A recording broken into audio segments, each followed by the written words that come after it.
Bohong. Aku hanya memikirkan satu peraturan penting. Kenapa kau lakukan hari ini kalau kau bisa melakukannya besok? Hahaha. Few moments later.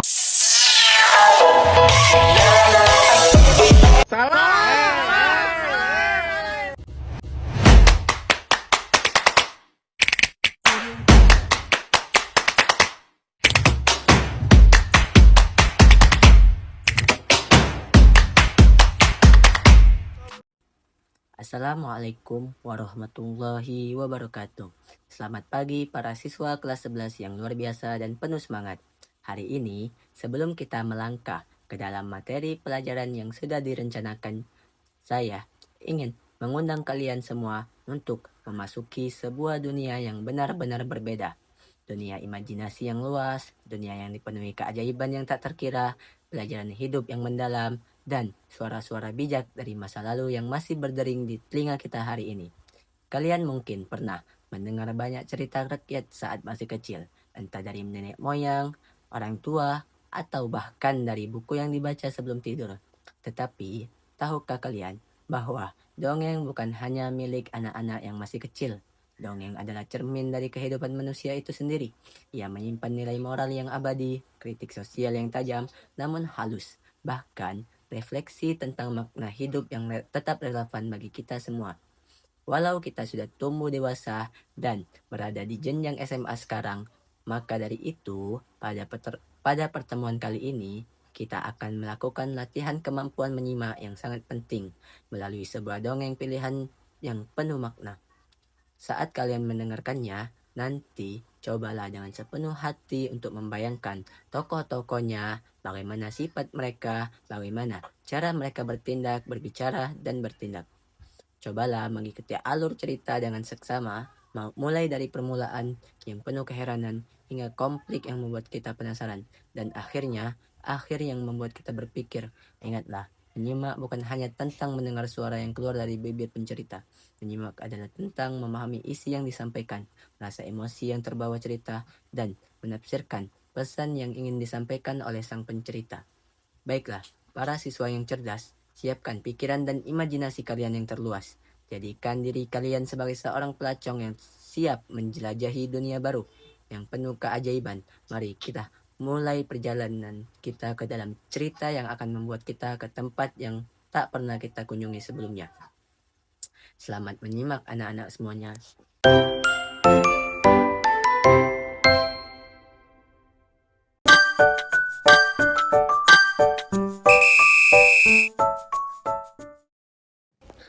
Dahulu kala, di sebuah desa bernama Ula Sunangos, hiduplah seorang kakek sakti bernama Puyang Ramadan. Ia dikenal sebagai sosok yang bijaksana dan memiliki kekuatan yang luar biasa.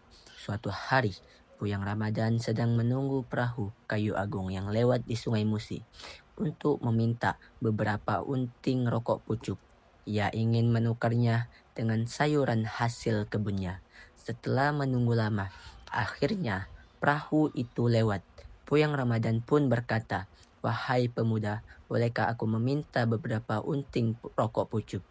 Rohiman, seorang awak perahu, berkata, "Tentu boleh, Puyang." Puyang Ramadan pun berterima kasih kepada pemuda tersebut. Sebagai gantinya, Puyang Ramadan ingin mengasih sayur-sayuran hasil dari kebunnya itu. Rohiman pun berkata, "Maaf Puyang, kami tidak bisa menerima sayur itu." Puyang Ramadan pun pergi tanpa berkata apa-apa. Malam harinya, saat awak kapal itu beristirahat di pinggir sungai, Puyang Ramadan menggunakan kekuatannya sambil berdoa, "Wahai kekuatan Puyang-Puyang, tolonglah aku menarik kapal itu." Getaran akibat tarikan itu membuat perahu bergetar dan membangunkan Rohiman dan Rohimin yang sedang tidur terlelap yang ada di dalamnya. Rohimin pun berkata, "Wahai Puyang, kami minta maaf atas kejadian tadi." Rohiman pun berkata, "Iya Puyang, kemarin kami tidak ada bermaksud menyinggung perasaanmu." Puyang Ramadan pun berkata, "Aku tidak terima, kalian telah membuatku tersinggung." Rohimin pun berkata, "Maafkan kami Puyang, sebagai gantinya kami siap mengangkat Puyang menjadi ayahanda kami." Puyang Ramadan pun setuju. "Baiklah kalau begitu." Puyang Ramadan pun pergi meninggalkan kapal yang ditariknya. Tarikan Puyang Ramadan itu pun membentuk sebuah anak sungai yang dinamakan Sunangos. Beberapa waktu kemudian, datanglah prajurit dari kerajaan Palembang. Prajurit pun berkata dengan lantang, bagi para orang-orang sakti di negeri ini, kita akan dijajah oleh orang-orang dari negeri seberang. Jika kita kalah, mereka akan menjajah negeri tercinta kita ini. Bagi yang ingin mempertahankan negeri, berkumpullah di Palembang. Mendengar hal itu, Rohiman dan Rohimin segera pergi menghadap raja di Palembang. Rohiman berkata, "Wahai raja, kami memiliki orang sakti di desa kami." Raja pun berkata, "Baguslah kalau begitu. Siapa nama orang itu?" Rohiman pun menjawab, "Puyang Ramadan." Baginda raja, beliau tinggal di Ulak Sunangos. Raja pun berkata, "Baiklah kalau begitu." "Perdana Menteri." Sang raja memanggil Perdana Menteri. "Temani kedua pemuda ini untuk menjemput Puyang Ramadan." Perdana Menteri pun berkata, "Baik raja, wahai pemuda, ayo kita jemput Puyang itu." Setelah itu, mereka bergegas ke dusun Ulak Sunangos bersama Perdana Menteri untuk mengajak Puyang ke Palembang. Sesampainya di sana, mereka melihat Puyang Ramadan sedang menunggu perahu yang lewat di pinggir sungai. Rohiman berkata, "Wah, Puyang, kami datang ke sini mau meminta tolong." Rohimin pun berkata, "Iya, Puyang, di negeri Palembang ada orang dari negeri seberang yang ingin menjajah negeri kita. Dia mengadakan adu panco. Jadi, siapa yang kalah, negerinya akan dijajah oleh negeri seberang. Jadi, kami ingin meminta tolong kepada Puyang." Perdana Menteri pun menjawab, "Iya, Puyang, katanya Puyang itu orang yang sakti mandraguna dan tidak ada yang bisa menandinginya." Puyang Ramadan pun berkata, "Baiklah kalau memang begitu, sudah kewajiban aku untuk membela negeri ini." Mereka pun pergi ke negeri Palembang bersama Puyang Ramadan untuk mengikuti perlombaan panco tersebut. Sesampainya di Palembang, Perdana Menteri berkata, "Wahai Raja, inilah Puyang Ramadan yang sakti itu." Raja pun berkata, "Kalau begitu, daftarkan dulu namanya." Esok paginya, pertandingan dimulai. Semua orang dari seluruh negeri datang untuk meramaikan pertandingan tersebut. Penjajah pun berkata, "Wahai Raja, mana orang yang kau jagokan itu?" Raja berkata, "Ini dia orangnya, Puyang Ramadan. Dia sakti dan sangat kuat." Penjaga pun tertawa terbahak-bahak. Kakek tua itu yang ingin kau taruhkan, wahai Raja. Kau pasti kalah melawan jagoku, si Badai." Raja pun berkata, "Jangan sombong dulu, ayo kita mulai pertandingannya." Pertandingan panco itu pun dimulai. Badai pun maju. "Ayo nenek tua, hadapi aku," dengan nada menantang. Puyang Ramadan pun berkata, "Ayo wahai pemuda sombong." Badai, "Kau pasti kalah, kakek-kakek tua." Sambil meletakkan tangannya di meja panco, Puyang Ramadan pun berkata, "Diam saja kau." Sambil mengertak sambil menempelkan tangannya di tangan si Badai. Pertandingan itu pun berlangsung dengan sengit. Badai pun berteriak, sambil kesakitan. Puyang Ramadan pun berkata, "Kau pasti kalah, orang sombong." Badai pun berkata, Aku tidak akan kalah sama kakek-kakek tua." Tangannya berada di bawah tangan Puyang Ramadan. Pertandingan itu pun dimenangkan oleh Puyang Ramadan. Penjajah itu pun pergi meninggalkan Palembang. Puyang Ramadan pun pulang karena jasanya dari peristiwa tersebut terdengar luas. Akhirnya dusun Ulak Sunangos diganti namanya menjadi dusun Ulak Pacejaya yang diambil dari kata pance atau panco. Dari dongeng ini kita belajar tentang pentingnya membela negara dan menolong sesama kita. Juga belajar bahwa kekuatan sejati tidak hanya terletak pada fisik, tetapi juga pada kebijaksanaan dan keberanian. Sekianlah dongeng tentang Puyang Ramadan dan asal-usul desa Ulak Pacejaya. Semoga cerita ini dapat menginspirasi kita untuk selalu berbuat baik dan menjunjung tinggi nilai-nilai luhur bangsa. Terima kasih telah menyimak. Setelah ini, mari kita lanjutkan dengan menjawab beberapa pertanyaan untuk melihat seberapa jauh kalian menangkap alur, tokoh, dan pesan moral dari cerita yang baru saja kita dengarkan.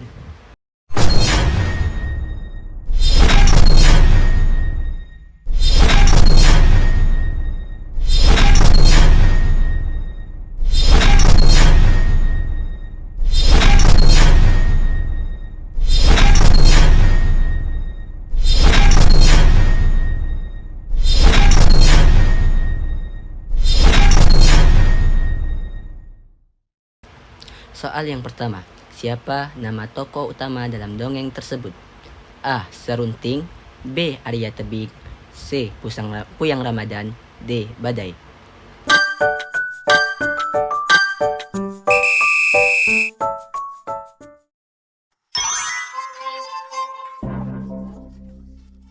Yaps, benar sekali. Jawabannya adalah C.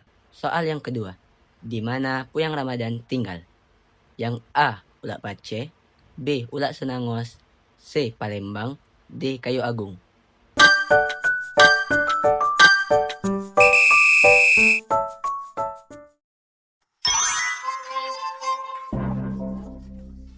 Benar sekali, jawabannya adalah B. Soal nomor 3. Apa yang ingin ditukarkan Puyang Ramadan dengan rokok pucuk? A. Uang, B. Emas, C. Sayur, D. Ikan.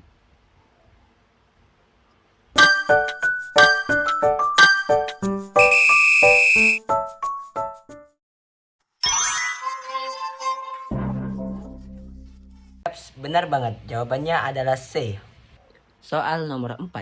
Siapa yang membantu Puyang Ramadan ketika menarik perahu? A. Rohiman dan Rohimin, B. Para prajurit, C. Raja Palembang, D. Kekuatan Puyang-Puyang.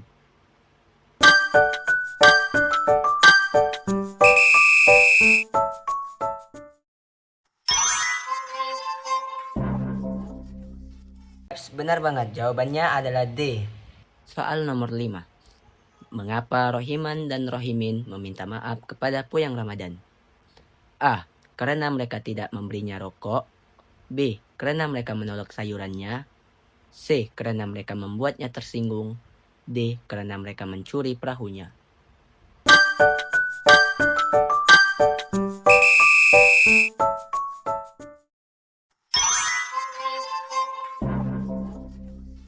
Benar sekali, jawabannya adalah C. Soal nomor 6. Apa yang terbentuk akibat tarikan Puyang Ramadan? A. Danau, B. Gunung, C. Anak sungai, D. Jalan.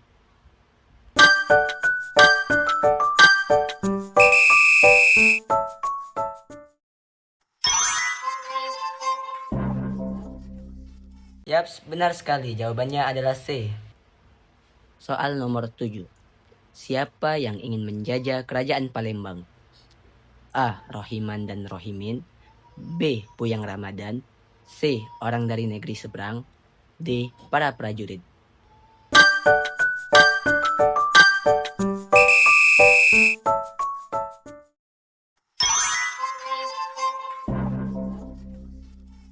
Ya, benar sekali. Jawabannya adalah C.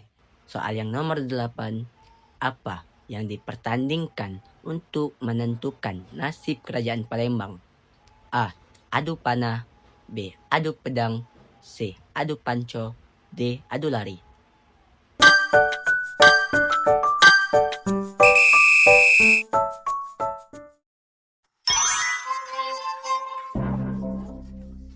Ya, benar sekali. Jawabannya adalah C. Soal nomor 9. Siapa jagoan dari pihak penjajah?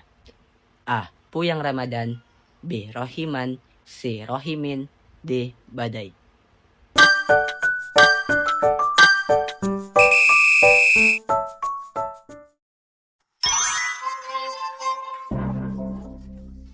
Ya, benar sekali. Jawabannya adalah D. Soal yang ke-10, soal terakhir. Apa nama baru dusun tempat Puyang Ramadan tinggal setelah peristiwa tersebut? A. Ulak Sunangos, B. Palembang, C. Ulak Pace, D. Kayu Agung.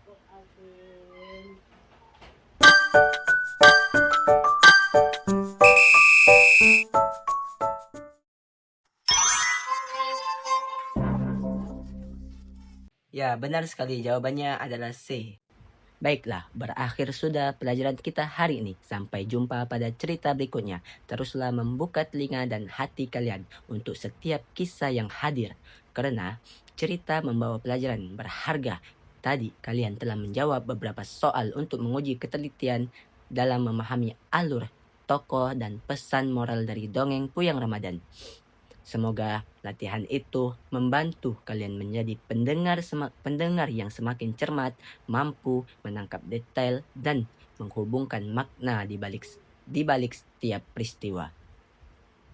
Tetaplah menjadi pembelajar yang bijaksana yang tidak hanya mengetahui jawaban tetapi juga memahami pesan kehidupan di balik sebuah cerita. Sampai jumpa pada kisah berikutnya. Wassalamualaikum warahmatullahi wabarakatuh.